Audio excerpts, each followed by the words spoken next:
우리는 반려견과 함께 공원을 산책하지만 북한의 한 남성은 개를 안고 목숨을 걸어야 했습니다. 아버지가 숙청되면서 5년간 함께한 풍산개마저 3일 내 처분하라는 명령을 받았습니다. 전직 국가대표 수영 코치였던 그가 선택한 탈출 경로는 육로가 아닌 2월의 동해 바다였습니다. 과연 개와 함께 그 얼음장 같은 바다를 건널 수 있었을까요? 지금부터 그 이야기를 들려드리겠습니다. 구독과 좋아요로 응원해주시면 감사하겠습니다. 그 모든 것이 시작되기 전 제 삶은 그럭저럭 괜찮았습니다. 아니, 솔직히 말씀드리면 당시 저는 제가 행복하다고 믿고 있었습니다. 2016년 가을이었습니다. 평양 대동강구역 문수거리, 그곳이 제가 태어나고 자란 곳입니다. 여러분도 아시다시피 평양은 북한에서 가장 잘 사는 동네잖아요. 저는 그 평양에서 체육성 소속 수영 코치로 일했습니다. 전에는 국가대표 선수였고요. 새벽 5시면 어김없이 일어났습니다. 백설이가 제 발소리만 들어도 꼬리를 흔들며 현관으로 달려왔습니다. 백설이는 풍산개입니다.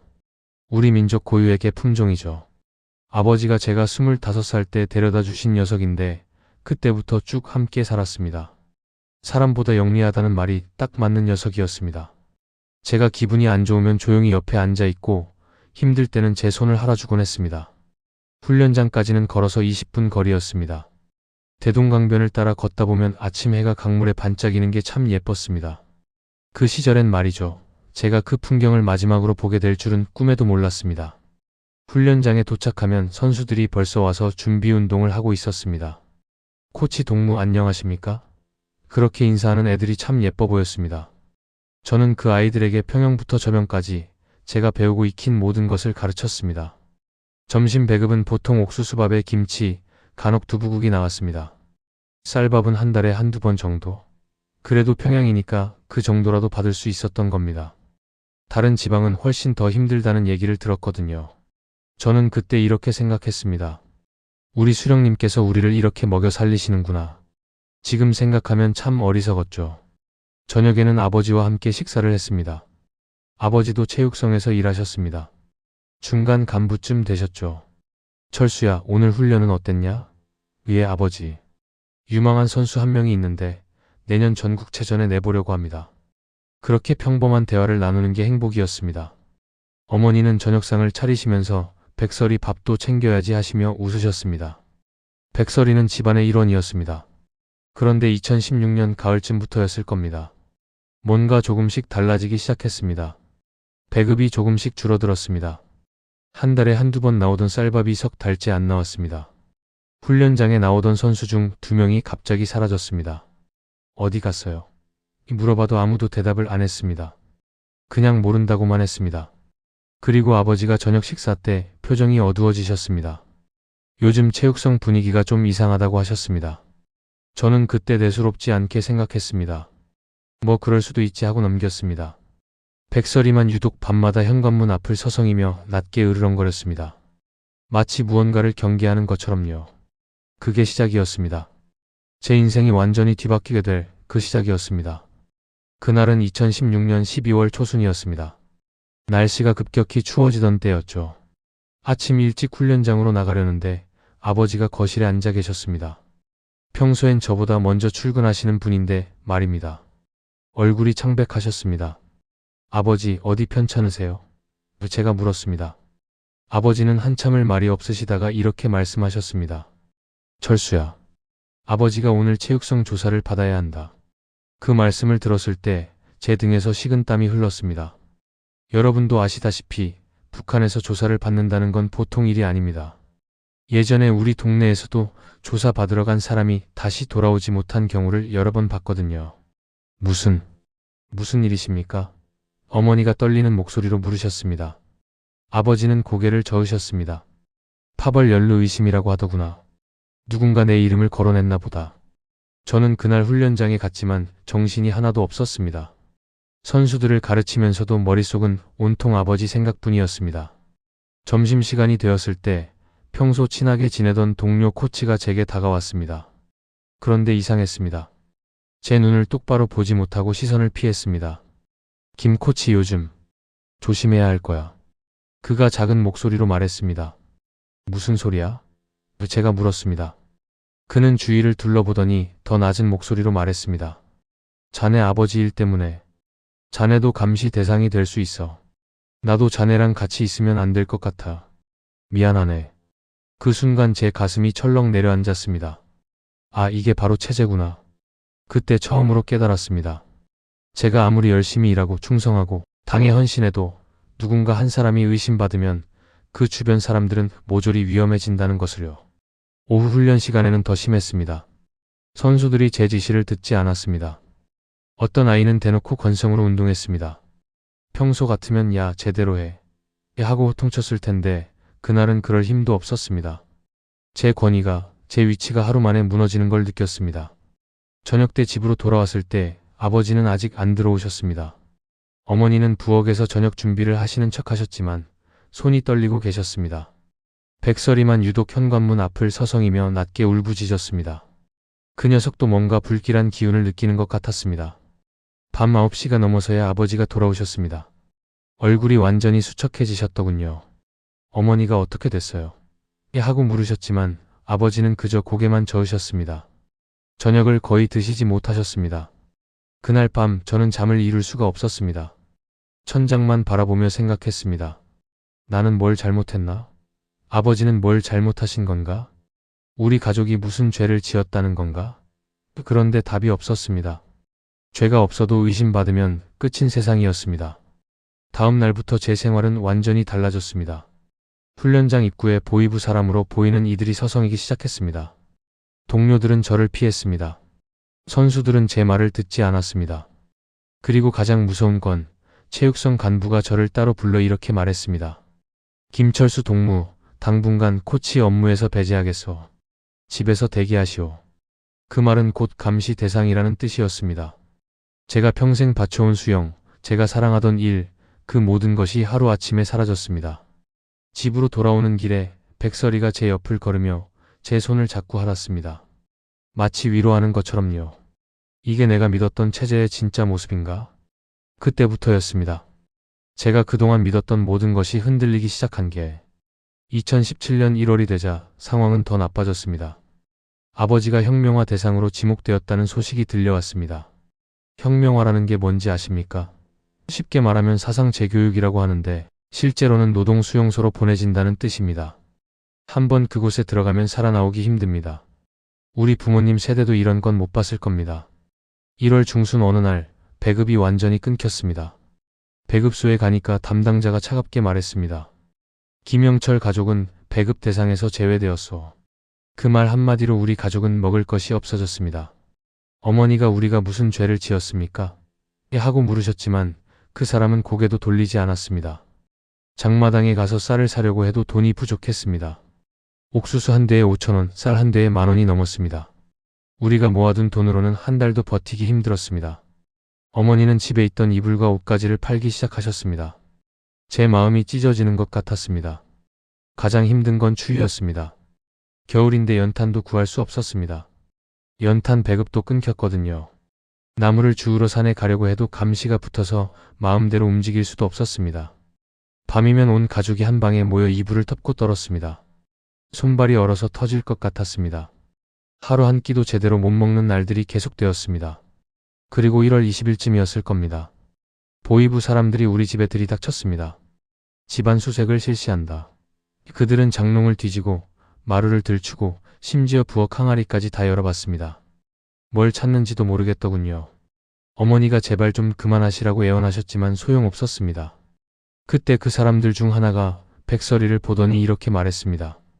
이게는 뭐요? 혁명화 대상 가족이 개까지 키우고 있어? 제 심장이 철렁 내려앉았습니다. 이건 제가 키우는. 제 말이 끝나기도 전에 그가 말했습니다. 3일 안에 처분하시오. 안 그러면 우리가 처리하겠소. 처분하라는 건 죽이라는 뜻이었습니다. 그날 밤 저는 백설이를 안고 울었습니다. 이 녀석은 제가 25살 때부터 함께한 가족이었습니다.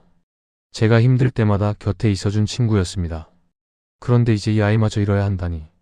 백설이는 제가 우는 걸 알았는지 제 손을 계속 하르며 제 곁에 가만히 앉아 있었습니다. 그리고 이틀 뒤였습니다. 이웃 사람들마저 우리를 피하기 시작했습니다. 길에서 마주치면 고개를 돌렸습니다. 예전엔 철수네 밥은 먹었나? 하고 인사하던 분들이 이제는 저희를 못 본 척했습니다. 우리 가족이 전염병 환자라도 된 것처럼요. 그래도 한 분 옆집 할머니만은 달랐습니다. 어느 날 밤 몰래 우리 집 문을 두드리시더니 옥수수 한 봉지를 건네주셨습니다. 이거라도 먹어라. 내가 도와주는 거 들키면 나도 위험하니까 조용히 받아라. 그 할머니의 주름진 손을 잡았을 때 제 눈에서 눈물이 났습니다. 이런 상황에서도 사람의 따뜻함이 남아있다는 게 신기했습니다. 하지만 그것도 잠깐이었습니다. 2월 초 아버지가 보이부에서 통보를 받았습니다. 3일 내로 혁명화 구역으로 이동 준비를 하시오. 그건 곧 수용소행이라는 뜻이었습니다. 어머니는 그 자리에서 주저앉아 우셨습니다. 그날 밤 저는 결심했습니다. 이대로 가면 우리 가족 모두가 끝입니다. 아버지는 수용소로 가고 나머지 가족들도 언젠가 끌려갈 겁니다. 백설이도 죽어야 합니다. 이대로는 살 수 없다. 창밖을 보니 별이 빛나고 있었습니다. 그 별 너머 어딘가에 자유가 있을 거라고 그때 처음으로 생각했습니다. 2월 10일 결정적인 순간이 왔습니다. 아버지의 친구 되시는 분이 몰래 우리 집에 오셨습니다. 그분도 체육성에서 일하시는데 위험을 무릅쓰고 찾아오신 겁니다. 그분이 작은 목소리로 말씀하셨습니다. 영철이 3일 뒤 새벽에 보이부가 자네 집에 온다네. 자네뿐 아니라 가족 전체를 연행할 거야. 내가 할 수 있는 건 이 정보를 알려주는 것뿐이네. 그 말씀을 듣는 순간 제 머릿속이 하얘졌습니다. 3일. 고작 3일밖에 남지 않았습니다. 그분이 돌아가신 후 우리 가족은 한참 동안 아무 말도 못했습니다. 어머니는 소리 없이 우셨고 아버지는 벽만 바라보셨습니다. 그날 밤 저는 백설이를 데리고 밖으로 나갔습니다. 대동강변이었습니다. 달빛이 강물에 비치고 있었습니다. 백설이는 제 옆에 앉아 하늘을 올려다봤습니다. 저도 하늘을 봤습니다. 그 별들 너머 어딘가에 자유가 있을 거라고 믿고 싶었습니다. 나는 어떻게 해야 하나? 가족 모두를 데리고 탈출할 수는 없었습니다. 아버지는 이미 감시가 심했고 어머니는 연세가 있으셨습니다. 누나는 초등학교 교원이라 직장에서 감시를 받고 있었습니다. 하지만 저는 달랐습니다. 수영선수 출신이었습니다. 체력이 있었습니다. 그리고 무엇보다 이 아이 백설이를 죽게 내버려 둘 수 없었습니다. 다음 날 저는 조심스럽게 정보를 모으기 시작했습니다. 예전에 훈련장에서 알던 사람 중에 국경 지역 출신이 있었습니다. 그 사람을 몰래 만나 물었습니다. 국경을 넘는 방법이 있나요? 그는 놀란 표정으로 저를 봤습니다. 김코치, 그건 목숨을 거는 일이야. 두만강이나 압록강을 건너려면 경비대를 피해야 하고 중국에 가도 잡히면 송환되는 거 알지? 알고 있습니다.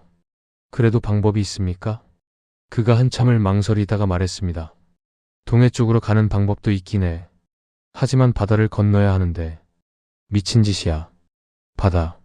수영선수였던 저에게는 오히려 기회일 수도 있다고 생각했습니다.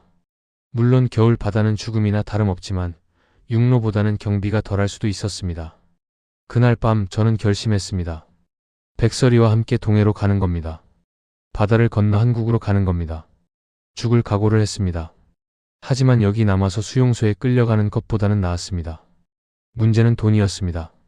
집에 남은 돈은 얼마 없었습니다. 저는 제가 가지고 있던 시계, 옷, 신발까지 다 팔았습니다. 장마당에서 헐값에 팔아 3만 원을 만들었습니다. 그 돈으로 간단한 식량과 물을 샀습니다. 2월 12일 밤 저는 부모님께 말씀드렸습니다.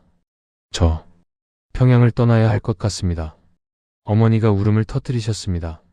어디로 가려고? 그냥 친구 집에 잠깐 가 있을게요. 저는 차마 진실을 말씀드릴 수 없었습니다. 아버지는 제 눈을 똑바로 보셨습니다. 그리고 천천히 고개를 끄덕이셨습니다. 아버지는 아셨던 것 같습니다. 제가 탈출하려 한다는 걸. 철수야, 살아라. 너라도 살아야 한다. 그 말씀을 끝으로 아버지는 더 이상 말씀하지 않으셨습니다. 어머니는 제 손을 꼭 잡으시며 말씀하셨습니다. 백설이 잘 챙겨라. 그 애도 식구다. 저는 어머니 손에 입을 맞추고 일어났습니다. 눈물을 보이고 싶지 않았습니다. 새벽 2시 저는 백설이와 함께 집을 나섰습니다. 뒤돌아보지 않으려 했지만 그럴 수 없었습니다. 우리 집 불빛을 마지막으로 봤습니다. 그리고 백설이에게 말했습니다. 백설아, 우리 살자. 꼭 살아서 자유로운 땅에 가자. 백설이는 제 얼굴을 하드며 꼬리를 흔들었습니다. 마치 알아서 같이 가자고 말하는 것 같았습니다. 그렇게 우리의 여정이 시작되었습니다. 새벽 3시 평양 문수거리를 벗어났습니다. 백설이와 저는 큰 길을 피해 산길로 갔습니다. 어둠 속에서 백설이가 앞장섰습니다. 이 녀석은 밤눈이 밝았습니다. 제가 넘어질 뻔하면 멈춰서 기다려주고 위험한 곳은 피해서 갔습니다. 평양에서 원산 방향 동해안까지는 약 60km입니다. 큰 길로 가면 2~3시간이면 도착하지만 우리는 산을 타고 가야 했습니다. 검문소를 피해야 했으니까요. 제 계산으로는 이틀이면 도착할 수 있을 것 같았습니다. 첫날은 그나마 괜찮았습니다. 산길을 따라 걷고 쉬고 또 걷고. 날이 밝으면 숲속에 숨어서 잠을 잤습니다. 백설이는 제가 자는 동안에도 잠을 자지 않고 주변을 경계했습니다. 가끔 낮게 으르렁거리면 저는 깼습니다. 무슨 소리야? 멀리서 사람 목소리가 들렸습니다. 우리는 더 깊은 숲속으로 숨었습니다. 문제는 먹을 것이었습니다. 제가 가져온 옥수수떡 몇 개가 전부였습니다. 백설이와 반씩 나눠 먹었습니다. 물은 산골짜기 계곡물을 떠마셨습니다. 배가 고팠지만 참아야 했습니다. 둘째 날 밤이 되자 본격적으로 위험해졌습니다. 동해안에 가까워질수록 경비가 심해지는 걸 느꼈습니다. 멀리서 서치라이트 불빛이 보였습니다. 군부대가 있다는 뜻이었습니다. 새벽 4시쯤이었을 겁니다. 갑자기 백설이가 멈춰섰습니다. 귀를 쫑긋 세우고 낮게 으르렁거렸습니다. 저도 숨을 죽이고 귀를 기울였습니다. 발소리였습니다. 경비병들이었습니다.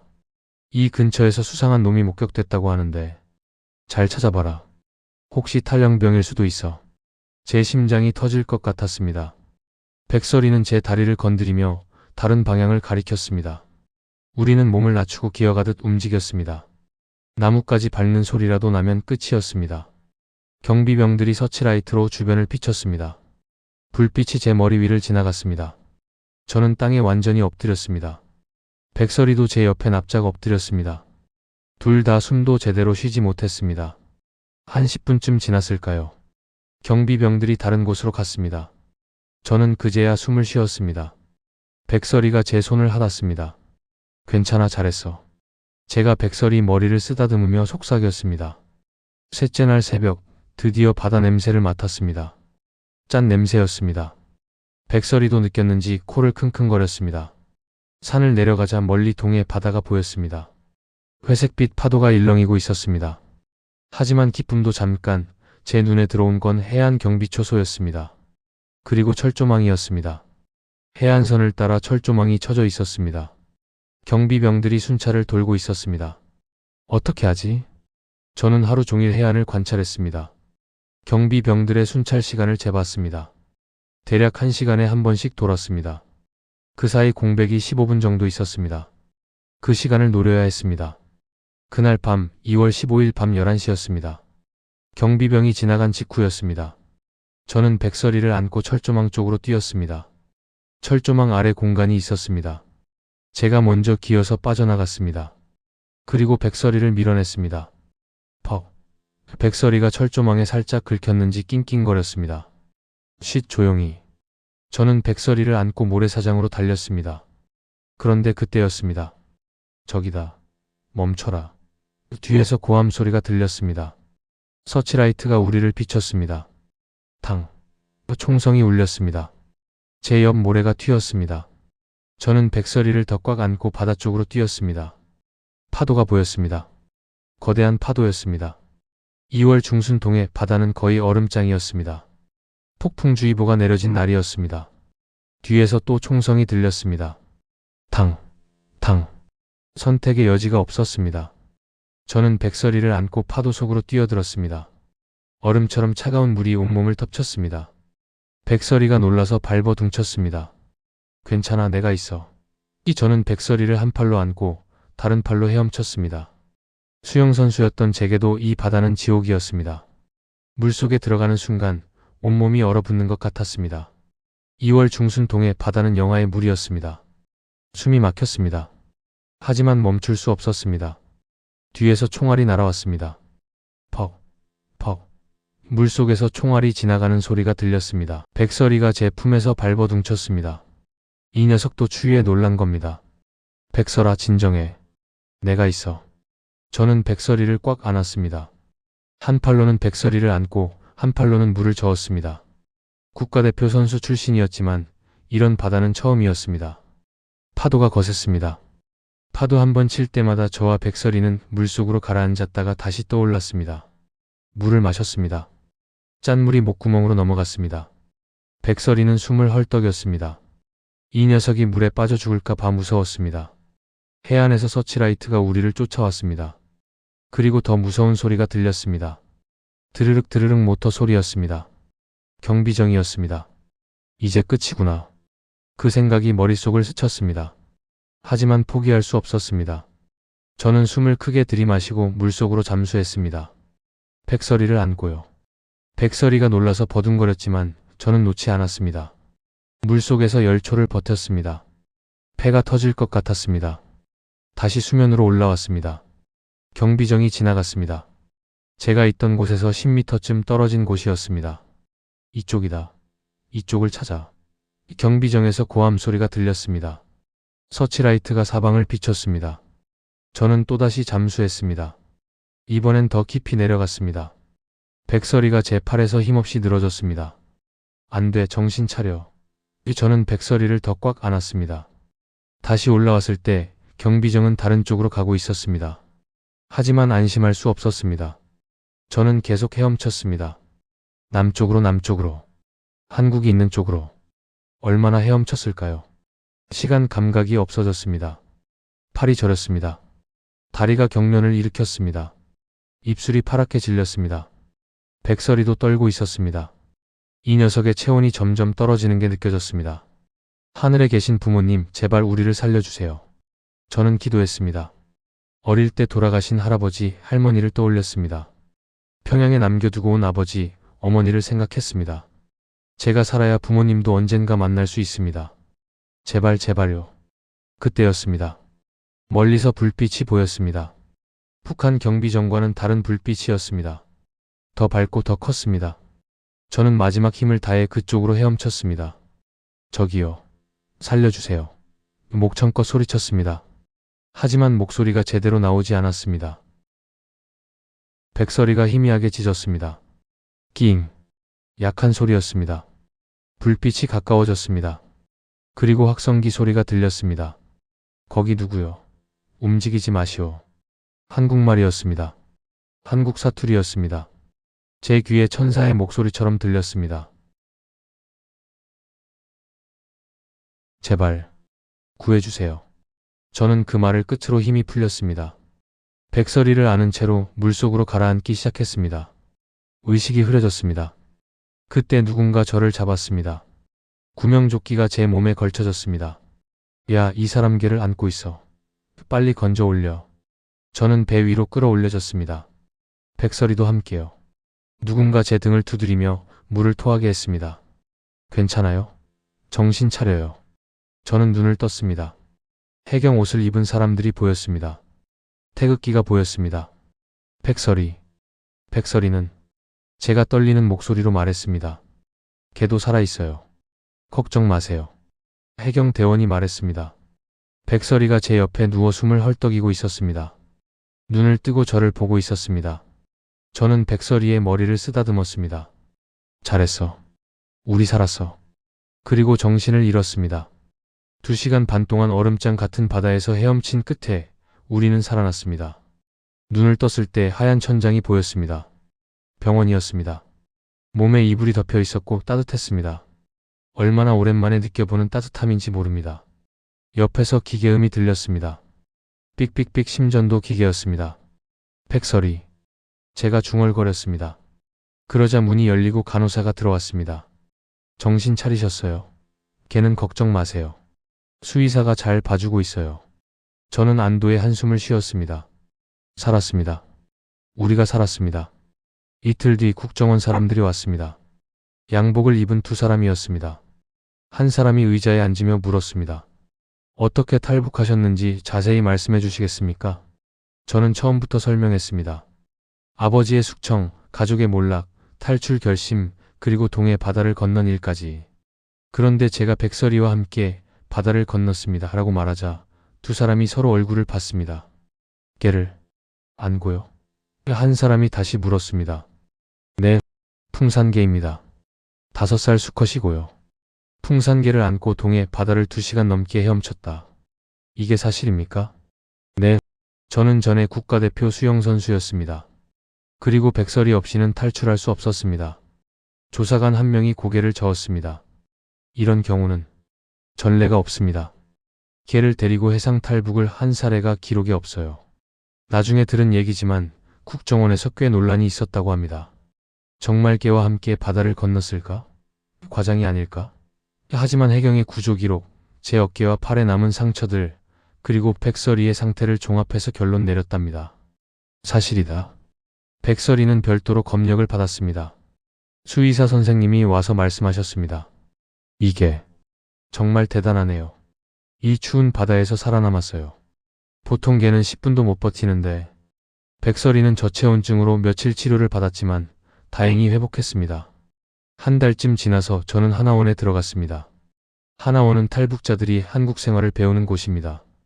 여러분도 뉴스에서 들어보셨을 겁니다. 그곳에서 저는 새로운 세상을 배웠습니다. 처음 편의점에 갔을 때가 기억납니다.